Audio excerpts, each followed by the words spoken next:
Hello friends, જય માતાજી to all of you. હું આજે આવી છું લુણી ગામમાં. તો લુણી ગામથી 1.5 કિલોમીટરના અંતર આવેલ છે લુણી ગણપતિ મહારાજનું મંદિર. તો આપણે એ મંદિરના દર્શન કરીએ અને એની લોકવાયકા વિશે પણ સાંભળીએ. જો તમને વિડીયો સારો લાગે તો લાઇક, શેર અને સબસ્ક્રાઈબ કરવાનું ભૂલતા નહીં, કારણ કે એના કોઈ પણ પૈસા થતા નથી કે ચાર્જ લાગતો નથી. તો ચાલો હું તમને એમની લોકવાયકા કહું.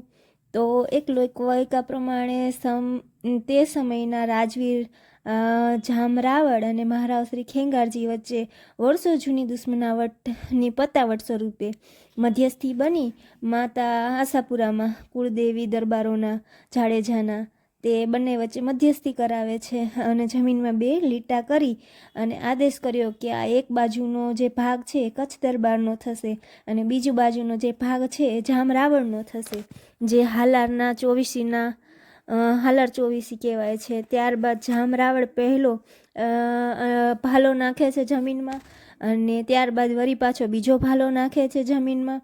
તો બંને વખત જમીનમાંથી લોહી નીકળ્યું, પરંતુ જ્યારે તેઓ ત્રીજો ભાલો જમીનમાં નાખે છે કે તરત જ ચમત્કાર થાય છે અને ચમત્કાર સ્વરૂપે પાણીની ધારા ફૂટી નીકળે છે, સાથે સાથે ગણેશજીની મૂર્તિ પણ નીકળે છે. ત્યારથી આ ગણેશ છે જ્યાંથી નીકળે છે તેને ગણેશ પટ તરીકે ઓળખવામાં આવે છે. તે સમયમાં લુણીના હાલા દરબારો ગણેશ દાદાની સાર સંભાળ રાખતા નથી એવો આક્ષેપ કરતા રતાડિયાના દરબારો ગણેશ દાદાને લેવા ત્યાં આવે છે. લુણીના હાલા દરબારોએ તેમને ગુંદાલાની સીમમાં પડકારે છે અને ગણેશ દાદા ક્યાં રહેશે તે પ્રશ્નનો વિખવાદ શરૂ થાય છે. ત્યારે ત્યાંથી એક બ્રાહ્મણ નીકળે છે, તે બંને જણાને શાંત કરે છે અને વિખવાદને પણ પતાવટ કરવાનો પ્રયત્ન કરે છે. તેઓ એક સુઝાવ આપે છે કે ગણેશ દાદાનું વાહન ઉંદર છે, તો તમે એને પાંજરામાં પૂરીને લઈ આવો અને ઉંદર જે દિશામાં જશે અથવા જે ગામમાં જશે ગણેશ દાદા પણ ત્યાં વિરાજમાન થશે.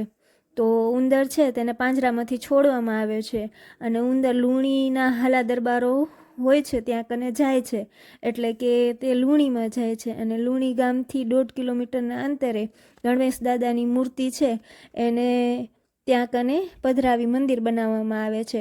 તો અત્યારે જે મંદિર છે ત્યાં કને દર ચૈત્ર સુદ ચોથના દિવસે ગણેશ દાદાનો મોટો મેળો થાય છે.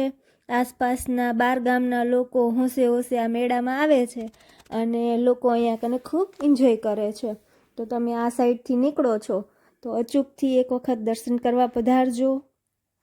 વિડીયો ગમ્યો હોય તો લાઇક, શેર અને સબસ્ક્રાઈબ કરજો. અને આ જગ્યા ખૂબ જ સુંદર છે, અહીંયા કને ઘણી બધી વ્યવસ્થા કરવામાં આવી છે અને પ્રાંગણ ખૂબ જ મોટું છે. અહીંયા કને હોસ્ટેલની પણ વ્યવસ્થા છે અને કોઈને રોકાવું હોય તો ધર્મશાળા પણ બનાવવામાં આવી છે, જમવાની પણ વ્યવસ્થા છે અને મૂર્તિ છે એ ખૂબ જ મોટી છે, તમે દૂરથી પણ જોઈ શકો છો. રોડ ઉપરથી નીકળો ત્યારે ખૂબ જ આકર્ષક છે. અને જો વિડીયો ગમ્યો હોય તો ભૂલતા નહીં. Bye bye to all of you.